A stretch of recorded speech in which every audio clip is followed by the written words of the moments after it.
For us Aussies, recycling is just another part of the week. Wheeling out that yellow bin and waving our waste goodbye. Bye recycling, I'll miss you. Safe travels. Oh, hi Meryl.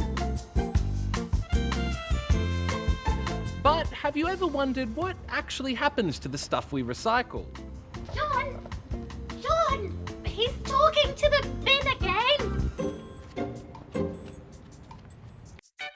Well, it all goes to a massive recycling plant that carefully separates it into plastic, cardboard, metal and glass.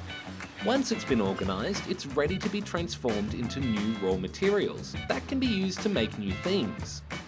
But it might surprise you to learn that a lot of the time that doesn't actually happen in Australia. Instead, we sell a lot of our recycling waste to overseas companies in Indonesia, Malaysia and China. Wages are much lower there, so it's cheaper to process and reuse in these countries. Until recently, China was Australia's biggest buyer, taking around 600,000 tonnes of waste each year.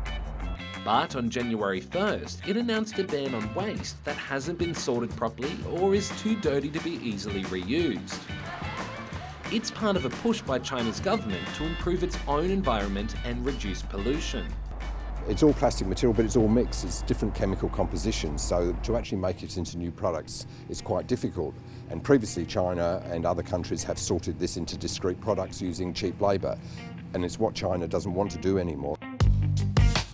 The ban is already starting to have an impact.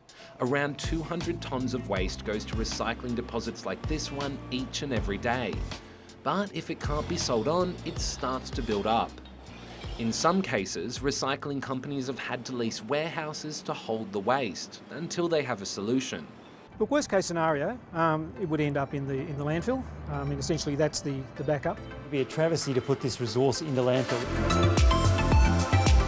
Some people reckon we should be looking to follow other countries, like Sweden. On average, only 1% of household waste there ends up in landfill. The rest is recycled into new products or turned into energy. And Sweden's recycling plants are so efficient that it now imports waste from other countries just to keep them open.